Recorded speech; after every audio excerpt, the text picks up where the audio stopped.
हे sweet family, तो इस video में मैं स्टार्ट कर रही हूँ माई ऑफिसर स्टोरी एपिसोड 4।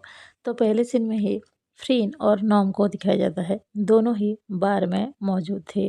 नॉम फ्रीन की ओर देखकर स्माइल कर रही थी। उसको पता है फ्रीन को गुस्सा आ रहा है क्योंकि अभी बेकी उसकी पार्टनर है और फ्रीन ये नहीं चाहती थी, वो कभी नहीं चाहती थी कि लाइफ में बेकी उसके सामने कभी आए। नॉम कहती है, फ्रीन रिलैक्स, इतना ज़्यादा गुस्सा क्यों कर रही हो, ड्रिंक करो। फ्रीन उसकी ओर देखती है और कहती है, तुम मुझे चिढ़ा रही हो। नॉम कहती है, नहीं मैं तुम्हें चिढ़ा नहीं रही हूँ, प्लीज़ फ्रेंड रिलैक्स, ज़्यादा सोचने की ज़रूरत नहीं है। देखो बेकी जैसी भी हो बट वो एक पुलिस ऑफिसर है और तुम अभी उसके साथ पार्टनर बन चुकी हो तो तुम्हें काम तो करना पड़ेगा। फ्रेंड कुछ भी नहीं कहती है, वो सामने की ओर देख रही थी। वो जो बार था वहाँ पर ढेर सारे लोग मौजूद थे। एक लेडी डांस भी कर रही थी, म्यूजिक भी प्ले हो रहा था, बट फ्रेंड का मूड बिल्कुल भी ठीक नहीं था। नम फ्रेंड की ओर देखकर स्माइल करते हुए पूछते हैं, आज तुम्हारा बेकी के साथ फर्स्ट डे था वर्क, तो कैसा रहा। फ्रेंड कहते हैं, कैसा रहेगा, आज मेरे लाइफ की सबसे बैड डे था, वो ऑलवेज मुझे परेशान कर रही थी। नॉम कहते हैं, फ्रेंड मुझे लगता है तुम ज़्यादा सोच रही हो, क्या पता वो चेंज हो गई हो। फ्रेंड कहती है, नहीं नॉम वो बिल्कुल भी चेंज नहीं हुई है, वो पहले की तरह ही है। मैं तो कहूँगी पहले से भी ज़्यादा बुरा बन चुकी है। सिर्फ लड़कियों के साथ फ्लर्ट करना, किसी का भी हाथ ऐसे ही पकड़ लेना, कुछ भी करना, मतलब वो बदली ही नहीं है। जब देखो मुझे परेशान करती है, मैं पागल हो जाऊंगी अगर उसके साथ काम करूंगी। नम कहती है, नम स्माइल करते हुए कहती है, फ्रीन रिलैक्स, क्या पता कुछ दिन अगर तुम दोनों साथ में काम करोगे तो वो तुम्हें पसंद आने लग जाएगी। फ्रीन उसकी ओर देखकर गुस्से में कहती है, नहीं नम ऐसा कभी नहीं होने वाला, मुझे एक गंदा पिक पसंद आएगा लेकिन बेकी कभी पसंद नहीं आएगी। नम कहती है, फ्रीन तुम उसके बारे में जितना बुरा सोचती हो ना, वो उतनी भी बुरी नहीं है। नम जानबूझकर ये कह रही थी फ्रीन को चिढ़ाने के लिए। फ्रीन उसकी ओर देखकर गुस्से में कहती है, हाँ वो तो तुम्हें अच्छी ही लग रही थी, आज सुबह ही मैंने देख लिया। नम कहते हैं, फाइन आई एम सॉरी, मैं तो बस चिढ़ा रही थी, हम यहाँ पर एंजॉय करने के लिए आए हैं, वही करते हैं। फ्रेन और नम बात कर ही रहे थे, तभी पीछे से एक आवाज़ आती है। वो कहते हैं, हाय गर्ल्स। वो कोई और नहीं बेकी ही थी। फ्रेन को उसकी आवाज़ सुनते ही बहुत ही ज़्यादा गुस्सा आ रहा था, लेकिन वो कुछ नहीं कर सकते हैं। वो दोनों ही पीछे मुड़ते हैं तो बेकी स्माइल करते हुए उन दोनों के पास ही आ रहे थे। बेकी आते ही नम की ओर देखते हैं और कहते हैं, हाय नम। नम भी हाय कहते हैं। बेकी फ्रेन की ओर देखते हैं और कहते हैं, तुम यहाँ पर अकेले आ गई, मुझे बताया ही नहीं। फ्रेन बस उसकी ओर देखकर घूरती है और कुछ भी नहीं कहती है।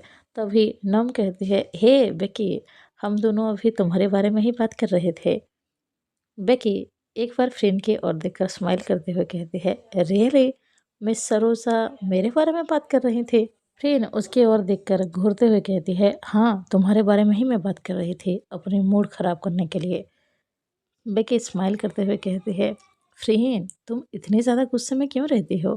फ्रेंड कहती है, मैं तुमसे बात ही नहीं कर रही हूँ, तुम मुझसे क्यों बात कर रही हो। बेकी कहती है, फाइन मैं तुमसे बात नहीं करूँगी, मैं तो इस ब्यूटीफुल गर्ल के साथ बात करूँगी जो मेरे सामने है। वो नॉम की ओर देखते हुए कहती है। नॉम थोड़ी सी शाय फील करते हुए कहती है, बेकी तुम ऑलवेज ऐसी बात करती हो। बेकी कहती है, करूँगी ही, क्योंकि तुम यहाँ पर जितने भी पर्सन हैं सबसे ज़्यादा ब्यूटीफुल हो। नॉम और भी ज़्यादा स्माइल करने लगती है। फ्रेंड उसकी ओर देखकर गुस्सा कर रही थी। नॉम फ्रेंड की ओर देखती है और चुप हो जाती है। तभी बेकी एक बार फ्रेंड की ओर देखती है और एक बार नॉम की ओर देखती है और कहती है, नॉम तुमने शायद मुझसे कहा था तुम्हारी कोई मीटिंग थी। नॉम को याद आता है, वो कहती है, ओह थैंक यू बेकी, मुझे शायद जाना होगा। नॉम फ्रेंड को बाय कहते हैं और बेकी को स्माइल करते हुए बाय कहकर वहाँ से जा रहे थे। बेकी उसकी ओर देखकर स्माइल कर रहे थे जब नम जा रहे थे। फ्रेंड को बहुत ज़्यादा गुस्सा आ रहा था जिस तरह से बेकी नम की ओर देख रहे थे। बेकी मुड़ती है और ड्रिंक ऑर्डर करती है। फ्रेंड गुस्से में कहती है, उसके बारे में सोचना भी मत। बेकी कहती है, तुम क्या कह रही हो। फ्रेंड कहती है, मुझे पता है तुम कैसी हो, नॉम के बारे में मत सोचना। बेकी कहती है, फ्रेंड मैं उसके बारे में कुछ गलत नहीं सोच रही हूँ। फ्रेंड कहते हैं, तुम्हें क्या लगता है मुझे पता नहीं चलता है तुम्हारे दिमाग में क्या चलता है?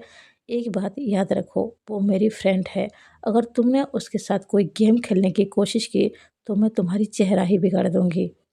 बेकी स्माइल करते हुए कहती है, ओहो रिलैक्स, मुझे पता है वो तुम्हारी फ्रेंड है और तुम उसको प्रोटेक्ट करने की ही कोशिश करती हो, बट मैं ऐसा कुछ गलत नहीं करने वाली हूँ। फ्रेंड उसकी ओर देखते हुए कहती है, मुझे तुम पर बिलीव नहीं है। आज सुबह मैंने तुम्हें रूल्स के बारे में बताया था ना, तुम्हारे लिए और एक रूल है, आज के बाद तुम नॉम को बुरी नज़र से नहीं देखोगे। बेकी उसकी ओर देखती है और स्माइल करती है, फ्रेंड मैंने अभी कहा मैं उसको बुरी नज़र से नहीं देखूंगी। ओके बट तुम कह रही हो ये रूल है तो मैं सोचूंगी। फ्रेंड और ज़्यादा गुस्सा हो जाती है, वो कहती है, मैं तुम्हें एक बात जो समझाती हूँ तुम्हें समझ में नहीं आता है? बेकी उसके पास आते हैं और उसके कान में कहते हैं, डोंट वरी फ्रेंड, मैं उसको कभी टच नहीं करूँगी। फ्रेंड को बहुत ज़्यादा गुस्सा आ रहा था। वो बेकी को खुद से दूर करती है और कहती है, तुम्हारे दिमाग में इस तरह की गंदी चीज़ें क्यों आती है? बेकी स्माइल करती है और फ्रेंड के सामने आकर कहती है, मिस फ्रेंड सरोजा, आप मुझे जितना बुरी समझती हैं मैं उतनी बुरी हूँ नहीं। आप मेरे साथ थोड़े दिन रहिए, आपको पता चल जाएगा। इस बार फ्रेंड स्माइल करते हुए कहते हैं, बेकी तुम्हें लगता है तुम एक अच्छी पर्सन हो, जो कि सच नहीं है। चाहे तुम मेरे साथ कितने ही दिन क्यों ना बिता लो, मैं जो तुम्हारे बारे में सोचती हूँ वो सही है। तुम कभी बदल नहीं सकती हो और ना ही कभी अच्छी पर्सन बन सकती हो। बेकी को फ्रेंड की बातों का बिल्कुल भी बुरा नहीं लग रहा था, क्योंकि उसको पता है फ्रेंड उससे नाराज़ है, गुस्से में ही ये सब बोल रही है। तभी बेकी कहती है, फाइन, हम दोनों यहाँ पर साथ ही बैठे हैं तो ड्रिंक कर सकते हैं। फ्रेंड कहती है, मुझे तुम्हारे साथ ड्रिंक नहीं करना है, मैं अकेले भी कर सकती हूँ। बेकी कहती है, फ्रेंड मैं तो बस तुम्हें रिक्वेस्ट कर रही हूँ। फ्रेंड कहती है, नहीं मुझे अकेले ही यहाँ पर रहना है, तुम जा सकते हो। बेकी कहती है, पर मुझे यहाँ पर बैठे रहना है, मुझे भी ड्रिंक करना है तो मैं यहाँ से जाऊँगी तो नहीं। फ्रेंड अब कुछ भी नहीं कहती है। दोनों ही बैठे हुए थे और ड्रिंक कर रहे थे। तभी फ्रेंड उसकी ओर देखकर कहते हैं, तुम्हें इस बार के बारे में कैसे पता चला? बेकी कहती है, मैंने किसी से पूछा तो उसने आंसर देते हुए कहा, यहाँ के जितने भी पुलिस ऑफिसर हैं जो कि गुस्से वाले हैं वो यहीं पर आते हैं, तो मुझे पता चल गया तुम यहीं पर ही होगी। फ्रेंड गुस्से में कहते हैं, देखा मैंने अभी कहा था तुम कभी नहीं बदल सकती हो, हमेशा वैसे ही रहोगी, बहुत ही ज़्यादा बुरी। बेकी स्माइल करते हुए कहते हैं, तुम्हें ऐसा लगता है कि मैं बदल नहीं सकती हूँ और बहुत ज़्यादा बुरी हूँ, बट मुझे तो ऐसा नहीं लगता है, क्योंकि कोई भी गर्ल मेरे पास जब आती है उसको तो मैं बहुत ज़्यादा ख़ास लगती हूँ, बहुत ही पसंद आती हूँ, इसीलिए तो गर्ल्स मेरे साथ रहना पसंद करते हैं। फ्रेंड को ये सुनकर और भी ज़्यादा गुस्सा आने लगता है। फ्रेंड गुस्से में कहती है, मेरी ही गलती है, मैं तुम्हारे साथ यहाँ पर बैठकर बात कर रही हूँ। वो यही कहकर वहाँ से उठकर जाने ही वाले थे, तभी उसकी पैर थोड़ी-सी स्लिप होती है, वो गिरने ही वाली थे। बेकी उसको होल्ड कर लेती है और उसकी ओर देखते हुए कहती है, friend are you alright? Friend उसकी ओर देखती है। बेकी परेशान लग रही थी। फ्रेंड उसके हाथ को छुड़ाती है और कहती है, हाँ मैं ठीक हूँ। बेकी कहती है, रिलैक्स, तुम सच में ठीक हो ना? बेकी उसकी ओर देखकर वरिड नज़र आ रहे थे। फ्रेंड कहते हैं, इतनी ज़्यादा नाटक करने की ज़रूरत नहीं है। बेकी कहती है, फ्रेंड तुम मुझे गलत बोलो, मुझे प्रॉब्लम नहीं है, लेकिन अभी तुम गिरने वाली थी, मैं तुम्हारी हेल्प ही कर रही थी। फ्रेंड कुछ भी नहीं कह रहे थे, बस बेकी की ओर ही देख रहे थे। दोनों ही बहुत ही ज़्यादा क्लोज खड़े हुए थे। बेकी फ्रेंड की ओर देख रही थी, दोनों का आई कांटेक्ट हो रहा था। तभी एक पर्सन वहाँ से गुजरता है, उसका कंधा फ्रेंड के कंधे से टच होता है, तो फ्रेंड बेकी की और भी ज़्यादा क्लोज चले जाते हैं। बेकी फ्रेंड को होल्ड कर लेती है। फ्रेंड ना चाहते हुए भी अभी बेकी की क्लोज थे। बेकी ने उसको होल्ड करके रखा हुआ था। तभी फ्रेंड उसके चेहरे के सामने आती है। दोनों का फिर से आई कांटेक्ट होता है। ना जाने क्यों, बट बेकी फ्रेंड की क्लोज है, इसलिए फ्रेंड की हार्ट बीट जैसे बढ़ रही थे। तभी फ्रेंड बेकी से दूर होती है और कहते हैं, थैंक यू। बेकी कहती है, इट्स ओके, तुम ठीक हो ना? फ्रेंड स्लो टोन में कहती है, हाँ मैं ठीक हूँ। तभी वहाँ पर एक गर्ल आ जाती है और बेकी की ओर देखकर स्माइल करते हुए हाय कहती है। बेकी भी स्माइल करते हुए उसको हाय कहती है। फ्रेन थोड़ी सी दूर हटती है। बेकी उस गर्ल के हाथ को होल्ड करती है और फ्रेन की ओर देखकर स्माइल करते हुए कहती है, मैं अभी आती हूँ। वो यही कहकर उस गर्ल के साथ ही चली जाती है। फ्रेन को समझ में आ रहा था वो दोनों कहाँ जा रहे थे। उसको बहुत ज़्यादा गुस्सा आ रहा था, लेकिन वो यहाँ पर किसी को क्या ही कहे। फ्रेन बेकी के ऊपर ज़्यादा ध्यान नहीं देती, ज़्यादा नहीं सोचती है और वो खुद बार से बाहर आ जाती है। नेक्स्ट सीन में फ्रेन अपने हाउस आ गई। वो बहुत ज़्यादा थक चुके थे। अपने हाउस की डोर लॉक करते हैं और अपने रूम में जाते हैं। वो शावर लेते हैं और उसके बाद बेड के पास आते हैं। उसको नींद नहीं आ रही थी। वो सोचते हैं वो एक मूवी देखेंगे। वो मूवी देखना स्टार्ट ही किए थे, तभी उसके मोबाइल पर एक कॉल आता है। वो कॉल रिसीव करते हैं तो नॉम कहते हैं, फ्रेन तुम घर पहुंच गई? फ्रेन कहते हैं, हाँ मैं घर आ गए हूँ। नॉम बड़े प्यार से पूछते हैं, तुमने खाना खाया ना? फ्रेन कहते हैं, हाँ मैंने खा लिया। नॉम कहते हैं, तुम अकेली हो? अगर तुम कहो तो मैं आ जाऊँ? फ्रेन कहते हैं, नहीं नॉम, उसकी ज़रूरत नहीं है, मैं ठीक हूँ। नॉम गुड नाइट कहती है और कॉल को कट कर देती है। फ्रेंड टीवी ही देख रही थी। उसको नींद नहीं आ रही थी। उसको बेकी का ख्याल आ रहा था। वो सोच रही थी बेकी कैसे किसी भी लड़की की क्लोज चली जाती है। वो इस तरह की चीज़ें कैसे कर लेती है। फ्रेंड को बुरा लग रहा था। बेकी जिस तरह की चीज़ें करती है उसको नहीं करना चाहिए। तभी फ्रेंड को ये भी याद आता है जब वो गिरने वाली थी, बेकी ने किस तरह से उसको संभाला था।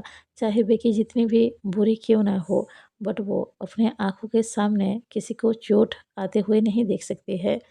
फ्रेंड तभी सोचती है बेकी ने किस तरह से उसको एकेडमी में किस किया था। उन दोनों का वो केस आज तक फ्रेंड भूल नहीं पाई है। वो हेडी के साथ थे, रिलेशन में थे और फ्रेंड ने जो बेकी को किस किया था पुलिस एकेडमी में, वो तो उसका फर्स्ट केस था और आज तक वो उस केस को पूरी तरह से भूल नहीं पाई है। वो बेकी के बारे में ही सोचे जा रहे थे और धीरे धीरे उसको नींद आ जाती है और फ्रेंड सो जाती है। दूसरी तरफ बेकी को दिखाया जाता है जो कि फ्रेंड के बारे में ही सोच रही थी। फ्रेंड उससे किस तरह से बात करते हैं, हमेशा गुस्से में रहते हैं। फ्रेंड को ऐसा लगता है मानो इस दुनिया की सबसे बुरी पर्सन अगर कोई है तो वो बेकी ही है। जब बेकी फ्रेंड को याद कर रही थी उसके फेस पे स्माइल थे। बेकी सोचती है फ्रेंड चाहे जितना भी गुस्सा करे कुछ भी करे, बट वो है तो बहुत ही ज़्यादा ब्यूटीफुल। बेकी को भी उसकी उस एकेडमी की बातें याद आती है जब वो फ्रेंड को टीज करते थे और उन दोनों के बीच जो किस हुआ था। बेकी ने ढेर सारे लड़कियों को किस तो किया है, लेकिन फ्रेंड का जो वो किस था उसे आज तक याद आता है। उन दोनों का वो पल बेकी आज तक भूल नहीं पाई है। बेकी सोच रही थी अभी फ्रेंड के साथ उसने काम करना स्टार्ट किया है। जितना हो सके वो फ्रेंड के साथ अच्छे से रहने की कोशिश करेगी, उसको प्रोटेक्ट करने की कोशिश करेगी और कहीं न कहीं उसको ये दिखाएगी बेकी को फ्रेंड जितनी ज़्यादा बुरा समझती है, बेकी उतनी बुरी पर्सन नहीं है। और यहाँ पर ही ये एपिसोड एंड होता है। आप सबको क्या लगता है इन दोनों का स्टोरी कहाँ जाने वाली है? इन दोनों के बीच आगे जाकर क्या होने वाला है? क्या फ्रेंड बेकी को लाइक करेगी? क्या बेकी फ्रेंड को ये बिलीव करवा पाएगी कि वो एक अच्छी पर्सन है? देखते हैं आगे क्या-क्या होगा। वैसे ये बात पक्की है, इन दोनों के बीच एक ना एक दिन लव ज़रूर होने वाला है। तो अभी के लिए तो बस इतना ही है, मिलते हैं नेक्स्ट एपिसोड में। अगर आप सबको ये एपिसोड अच्छा लगा हो प्लीज़ लाइक कीजिए, अगर कोई नया हो तो ज़रूर सब्सक्राइब कीजिए। कमेंट बॉक्स में बताइए कैसा लगा। Bye bye, thank you.